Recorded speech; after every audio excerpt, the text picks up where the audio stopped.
vacation from your vacation. It's no problem at all. Who's ready to go home? No. No? No. Alright. Well, do you want to stay here and do my job? I'll go home? Yep. Yeah? Alright, cool. Deal. Done. You're in. So yeah, welcome back to the Art of Entertaining. Who's been with us before? Woo! Who hasn't?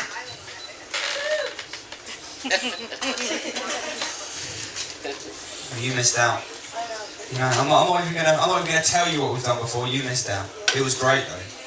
So yeah, so welcome back to the Art of Entertaining, guys. As those of you who've been here before, you know our guest chef. For those of you who don't, he works at Club 33 at Disney. He's come on board. It's a very special guest. He's here just for you guys. So please help me welcome to the stage, Chef Marcel. Hello everyone. It's sad to say, but this is my last demo of the trip, and the trip's pretty much over. We still have one more night to enjoy the great hospitality and the food and all the fun stuff going on. So for all those who haven't come to a demo, next cruise line you're on, definitely kind of make this a point to come to these things. It's a lot of fun. It's actually a lot of fun for me because I get to go back there and work with the guys and kind of get my sea legs going. It's really a blast. Today we're going to do for you. We're going to do a chocolate terrine, and it's gonna. I'm just joking, everybody. We're doing short ribs today. For all those kids. I was like, I don't have that recipe. Okay, so today we're going to do some braised short ribs. We're going to garnish it with the horseradish foam. We're going to show you how to make a little quick sweet pea puree. And then we're going to do a little mushroom and goat cheese croquettes. Okay, so the recipes may look a little difficult, and again, like all of cooking, modify how you like. I'm actually going to show you a different way other than the recipe to make it, and this is more of a faster way. I know my recipe. I'm telling you to like boil veal stock and throw the brown sugar in there and get the Cabernet in there, and then simmer it, and then cool it, and then marinate your short ribs. This way, we're actually just going to make everything in this one pan, it's definitely going to come out great, and for the most part, it's going to come out the same. The reason why we like to marinate it is because we like to kind of beat up the fat a little bit and tenderize it for you. So this way, I'm thinking that it definitely comes out the same, and you're just going to cook it just a little longer in the oven. Okay. There's many short ribs you can get. These are bone in. I know my recipe. I have bone out. I actually like the bone out a little better because there's less fat on there. Okay, so these are the bone in short ribs, and what we're going to do is we're going to salt and pepper it on each side, and this is a comparison to like a this is from cattle. So if it's pork, you're talking about the spare rib. Okay, so this is the cow spare rib. Okay, and this is definitely like the center cut. So you know, you have the top of the cattle, the bottom of the cattle, and this guy's right in the middle here. Okay, so what we're going to do is we're going to sear this thing off, and it's a funny. I watch a lot of Food Network and things like that, and Alton Brown says that you don't have to sear your short rib, and he said that the yield actually comes out. You get more if you don't sear it. And we've tried it both ways, and I kind of like to sear just because it kind of seals in a little more of the juices. But again, if you don't feel like searing, you don't feel like having oil splashed all over your kitchen and things like that, you can omit this part. Okay. So what we're gonna do is we're just gonna get a really nice sear on it, and as that's going on, we can go ahead and get the sauce started while it's searing in the pan. We have a really nice hot flame here. This is a mirepoix, which is a combination of onion, celery, carrots. It's the basis to kind of all soups and stocks and sauces. So I already took the liberty of cutting it up, and We got onions in here now. We got celery in here. We got carrots in here. What we're gonna do is we're just gonna take a little garlic, and again, it's just a big rough chop.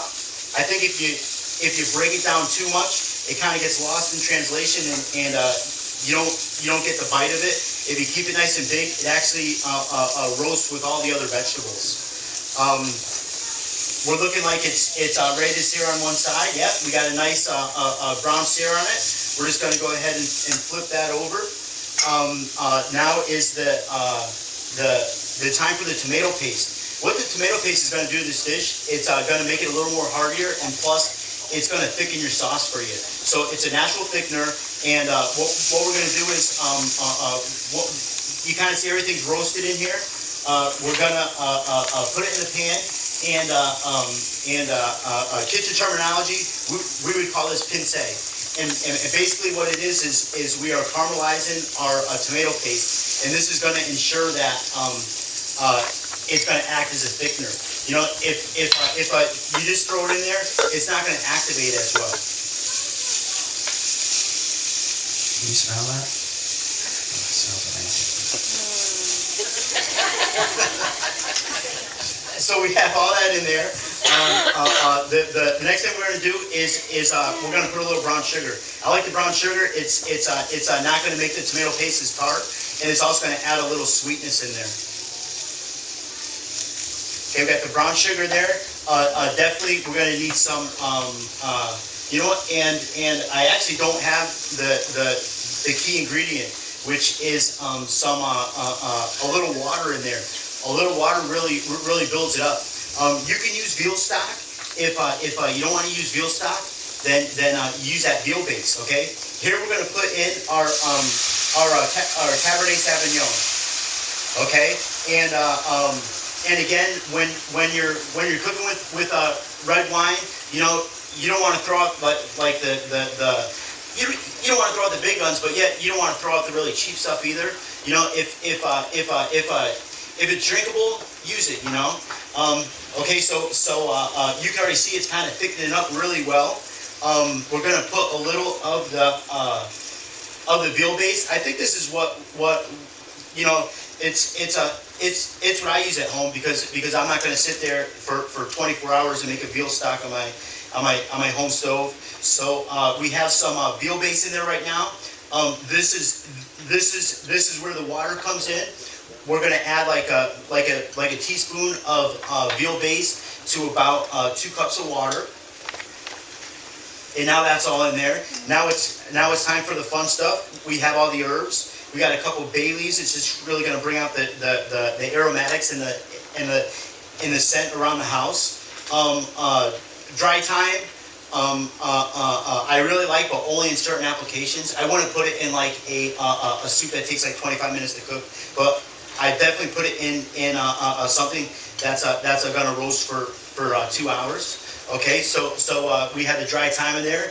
We have a little dried marjoram also in here, and the marjoram's really great.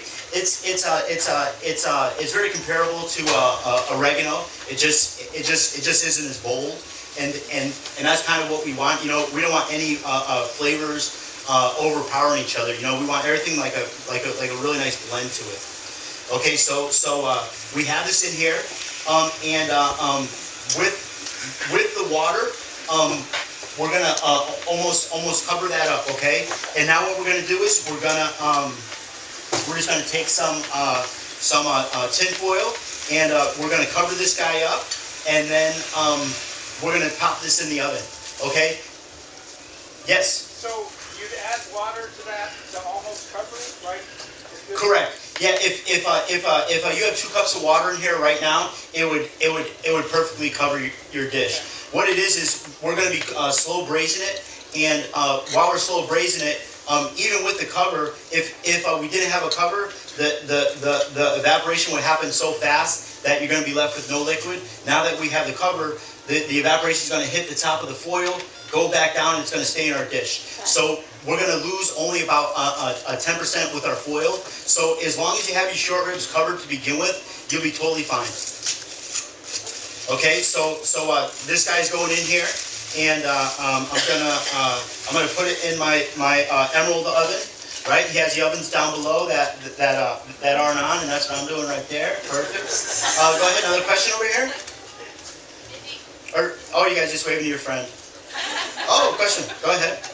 If you're going to be cooking for more than just a few people, Okay. do you just sear each one and then put it in your pan and put the whole pan, maybe a large, like turkey pan, put that in the oven? How would you handle more than just a few? Oh, okay. The best thing to do if say you're cooking more than 6 or 8 of them, then what you want to do is you want to use your pan for a searing vessel. Go ahead and maybe put them off on a side plate, and then go ahead and start cooking the mirepoix and things like that, and get the sauce going. Get the sauce up to a simmer or a boil. Lower it a little, and then go ahead and put the short ribs back in. Okay. Okay, now we are going with our mushroom goat cheese croquette. I've got some chopped mushrooms here, and again, I think I even called it out in the recipe. Don't be afraid to use whatever mushroom is available, or what your favorite is. Whatever's on sale always kind of works. Whatever fresh mushroom you like. Except not the ones like growing that in your front yard. I definitely wouldn't recommend anything like that. Okay, so we have some fresh butter to start off with, and we're going to put in our chopped mushrooms. This is just a regular button mushroom. It is the most generic, but you know what? It has a lot of benefits to it. It holds really well. It has a great mushroom flavor to it, and again, I'm pretty sure it's the cheapest in the market, which is always a benefit. Cooking shouldn't cost a lot of money. We have a little salt and pepper in here. We're also going to chop up some herbs in here, and then so right here I got a little cilantro and a parsley. The herbs are really cool because they work as a aromatic. So you have all these your bite has a certain flavor to it, and also it's great because you have a white goat cheese, you have a white mushroom, so now you have a little color added in there also. Okay, so I got some cilantro and some parsley, and we're gonna get all that in there. We're gonna the mushrooms are looking close to done, so what I'm gonna do is I'm gonna hit it with a little white wine. And the white wine's just going to add a little flavor to it. Man, did I drink that back there? Where did that thing go? Oh, here, it's right here. Okay, so if you don't remember, I guess you probably did. Did I drink that? Okay, so we have the white wine in there. And what we're going to do is we're just going to let all that liquid just kind of cook out. Okay, so still we're left with a great mushroom puree. It has salt, pepper, and a bunch of aromatic herbs in there. Okay, we're gonna put that in our bowl, and the great thing is, you get the goat cheese out of the refrigerator, and it's like black hard. But now that you have a warm mushroom, it's really easy to infuse the two. Okay, so with that said,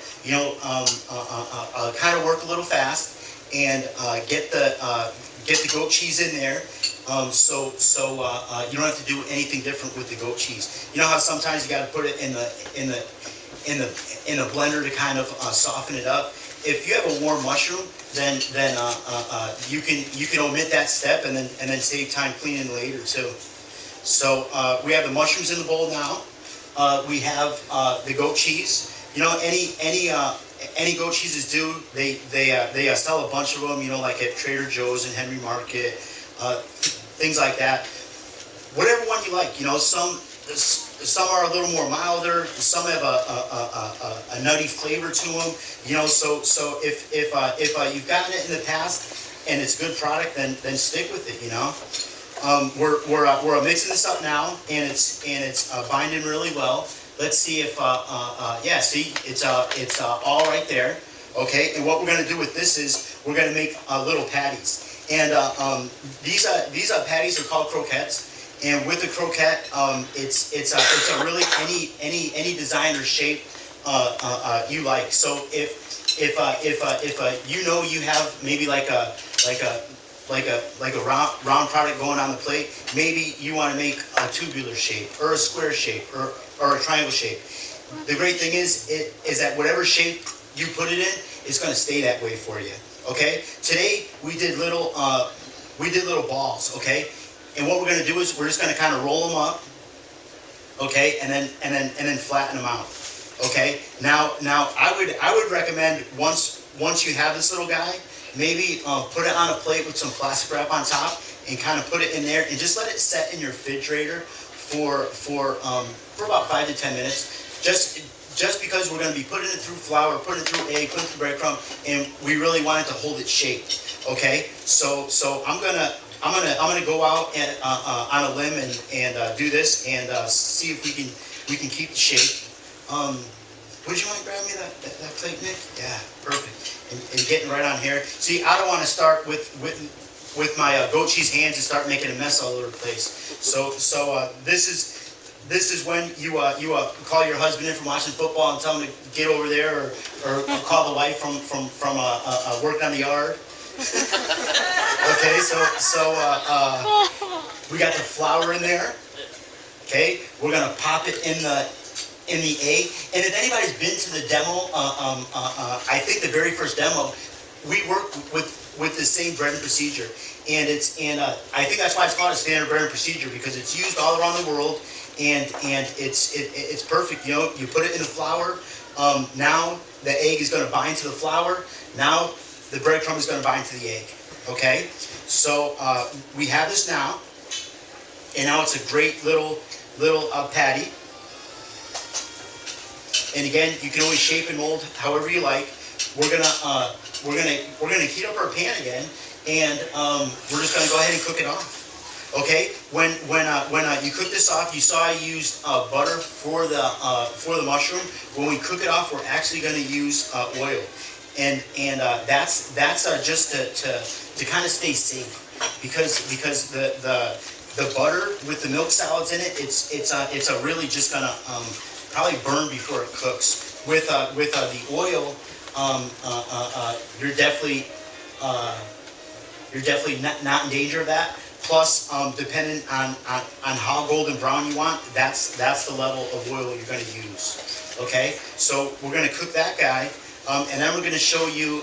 We have two more quick things to do. How's everything going so far? Pretty good. Pretty easy, pretty simple. Okay. And again, I don't cook short ribs at home every day, but when I do, I definitely follow this procedure because I think it's just it's just an easy thing to do at home. Okay, so here we have our pot on here, and I've already made some chicken stock. The chicken stock, I didn't go get the bones. I actually just used the chicken base. It's definitely okay to do that, but kind of taste it before you start going, just because once that chicken base starts reducing, it tends to get a little salty. So you kind of want almost just a light chicken flavor to start with, and then you can always add more afterwards.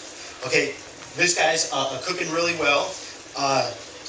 This thing's getting pretty hot right here, and this is really simple. And peas isn't the only vegetable you can do with this. I think purees are a lot of fun because it brings color to your dish, and then also besides the color, you know, it's one of those things. You know, some guests might not even know what they're eating. You know, until they get in there, and it's great to see on the plate. Okay, so we have our croquette burnt on one side right there. We have did I say that? Cajun croquette. We're gonna add our chicken stock in there, and then we're gonna let that come to boil. I think I promised you guys I would show you something with the rubber band. Yep. So I've done that. Oh yeah, put it served on that side, right? Is that what they do in the fancy restaurants? They just put the burnt side down.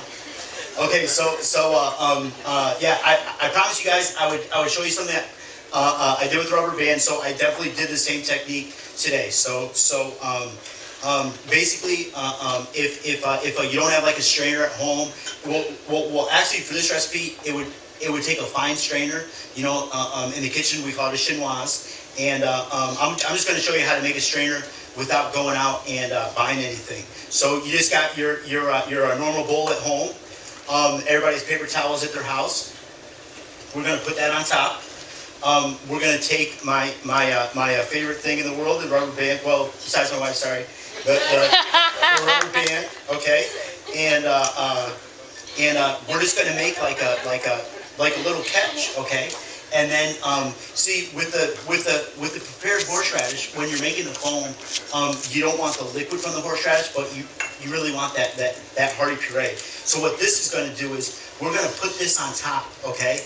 And then what's going to happen is that all the liquids are going to go through the towel, and then you're left with a really nice dry horseradish. Okay, so you could kind of see it's already working on the sides there. Oh, this one's hotter. I'll use this.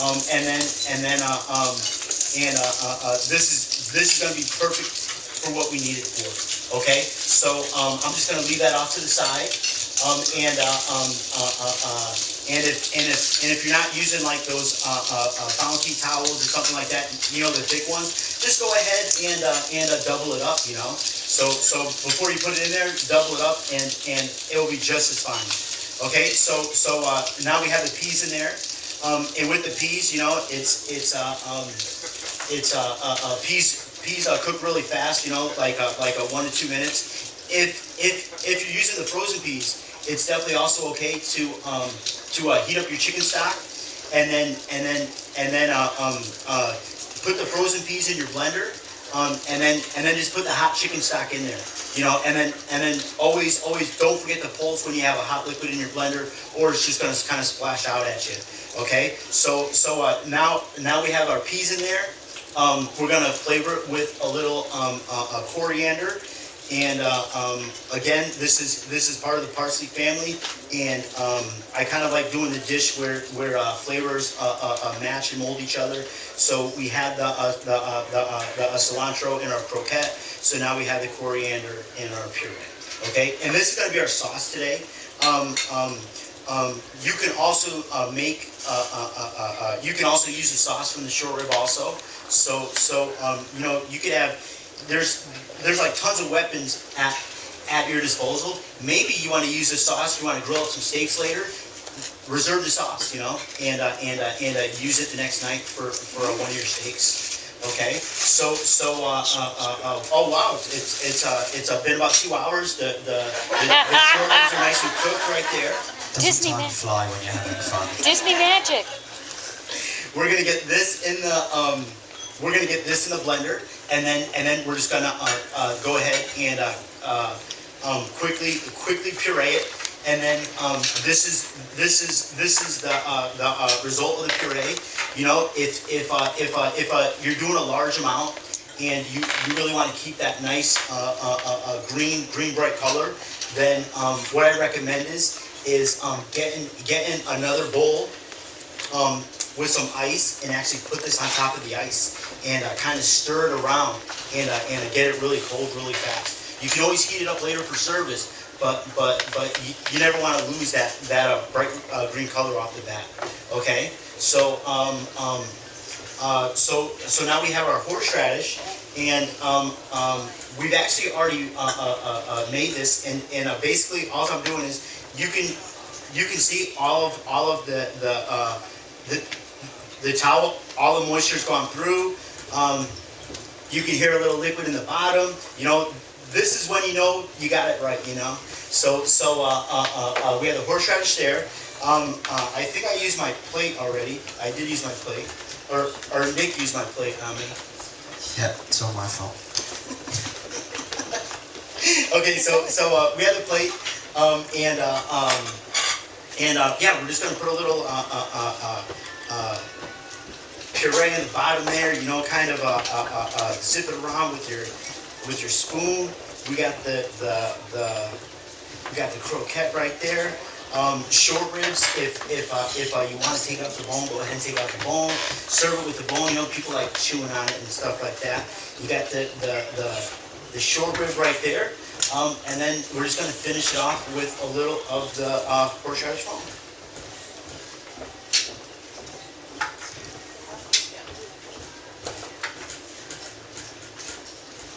Okay. Oh. Whoa! All right. Okay, so that was better than the movie last night. Okay, so That looks like here's the plate. Again, if you want to drizzle on the sauce, you can drizzle on the sauce. But here is our braised short rib with the goat cheese mushroom croquette. We have our pea pod puree and our horseradish foam. Enjoy. Thank you. All right, so what we'll do now is we'll pass over to Letitia. Carlos. We're going to pass over to Carlos, who's our wine expert. He'll talk about the wine he's paired with the dish. And then Chef Marcel will come back, and if you have any questions, we'll do questions then. So Carlos, over to you. Thank you very much, Nick. What a fantastic recipe. We definitely had something different today. In order to create a great balance with the recipe, with the ribs that you are having right now, we have a very special wine. Remember when we try to pair a wine with the food, what we want to do is want to create a balance with the flavors and the flavors of the wine and the flavors of the recipe. In this case, the chef he just used a lot of ingredients and some spices, horseradish as well, and we have a lot of protein. So we need this is a complex recipe, so we need a complex wine. And in this case, we have a Carmenere. This is a Bordeaux. This is a Bordeaux variety actually that was considered extinguished, but they recently found it back in Chile, and where it's being developed very well. So. And this is a full body variety. So let's take a look on the wine. Take a look on the color of the wine. You can see it's almost like a purple color. It's very deep. And swirl the wine around and see the way it goes back down the sides of the glass. And that's how we see when we see the legs coming down slowly, like an oily. That means it's high in alcohol. Okay. Then we want to smell the wine. The aromas of the wine, you can smell it's a complex wine. You can feel some berries and some wood here. And then we're gonna taste the wine just by itself.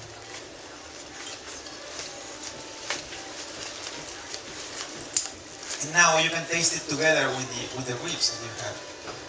You will see what a fantastic combination it is. What we are doing is creating a balance again, and the wine is going to enhance the flavor of the food.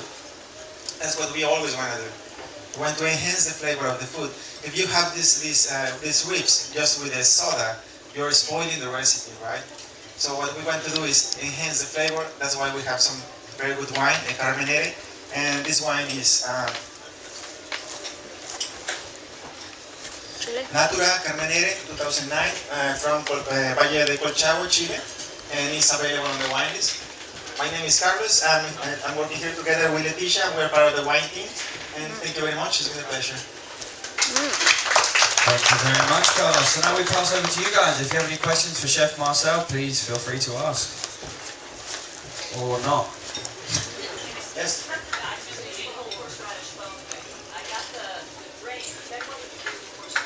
Okay. I showed something different than the recipe today. If you have one of those ISI whipped cream foamers, you can get them between $10 and $15. What I recommend is draining your horseradish, taking some heavy cream and bringing it up to a simmer. You're gonna whisk that in there. Put a little sugar, salt and pepper in there.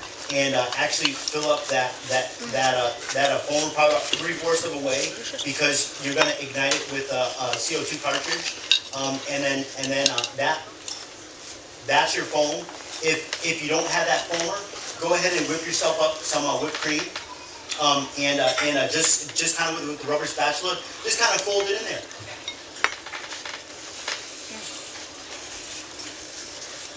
No more questions? Yes. Where did you go to school and how long did you train? Oh, I went to the Culinary Institute of America in Hyde Park, New York.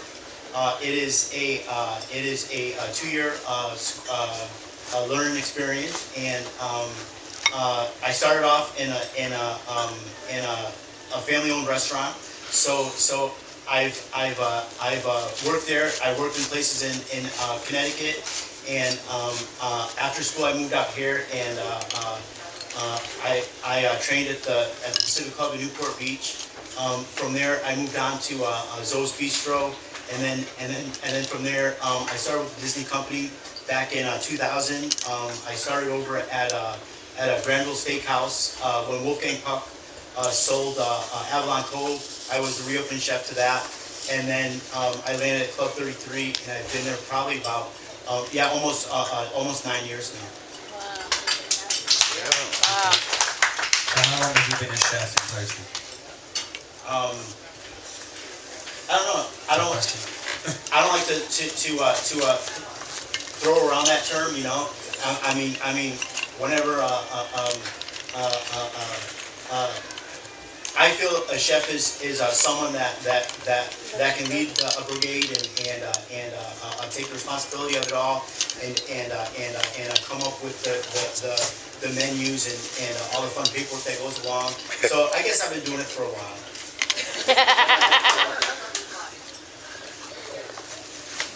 Any other questions from you guys? The green the peas you just blendered? Yes. Okay. Yeah, just that fun bar blender. We love using it, you know, and we do a lot of things with it. Yeah, but just blend it up, and then just always make sure, you know, the seasons are correct. And it's something you can serve cold, you can serve hot.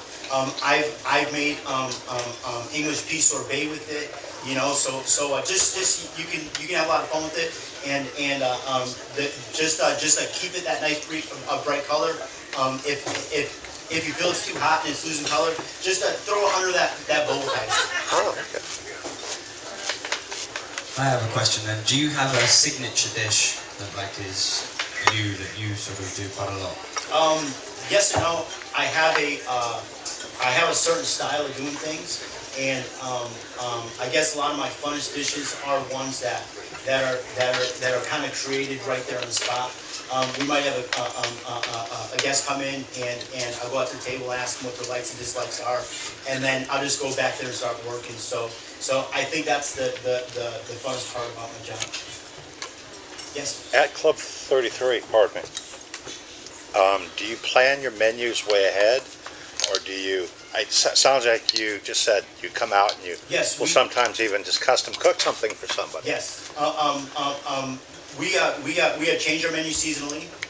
We have an a la carte menu. We have a 5-course menu paired with wines, and then we also do this thing. I started probably about. I think I've always started it, but I think it's become more popular and well known, and people ask for it. And it's called the Chef's Table, where we won't even give you any menus, and we just kind of cook for you. That must be a lot of fun. Oh, it definitely is. It definitely is.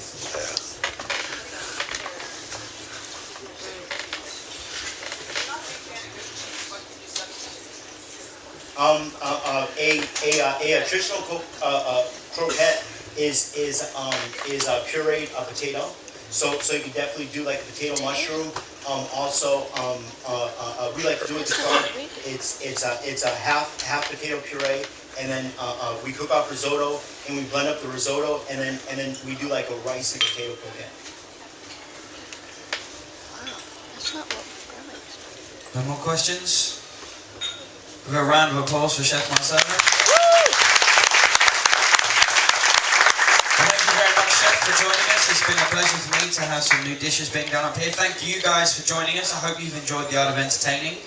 Whatever you guys do this afternoon, have a lovely last day at sea, guys. I'll see you all tonight. And Chef, I'll be back at the door of Club 33 next week trying to get in. Thank you very much. Have a lovely day, guys. Bye-bye. Thank you.